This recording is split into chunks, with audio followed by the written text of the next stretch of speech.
Comment est-ce qu'on lutte contre le changement climatique? Comment est-ce qu'on l'arrête et comment est-ce qu'on inverse la tendance? C'est très simple. Il faut se passer des combustibles fossiles. C'est donc très simple à dire, plus difficile à faire.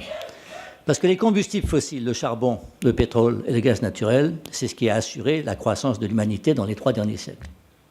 Donc il faut se passer de ce qui a été le moteur principal de la croissance démographique et économique de l'humanité depuis 3 siècles. Est-ce qu'on peut le faire? Ben voilà, c'est ça la question.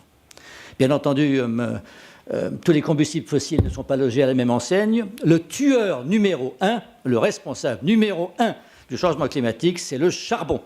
Et à l'échelle mondiale, c'est la combustion du charbon pour faire de l'électricité qui est le principal coupable. Et donc c'est lui qu'il faut taper en premier. Et je salue aujourd'hui les combustibles, l'industrie du pétrole, même en France, qui accepte pour une fois de se retourner contre le charbon en disant d'accord, essayons de remplacer le charbon par le gaz naturel, parce que dans une première étape, le gaz naturel, c'est beaucoup plus propre. Bien entendu, vous avez d'autres manières de passer à autre chose.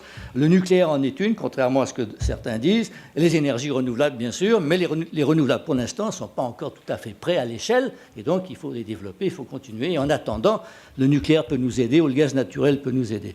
Et donc, c'est une affaire économique. C'est une affaire économique, c'est une affaire technologique, c'est une affaire tellement importante que seuls les chefs d'État sont capables de la mener à bien.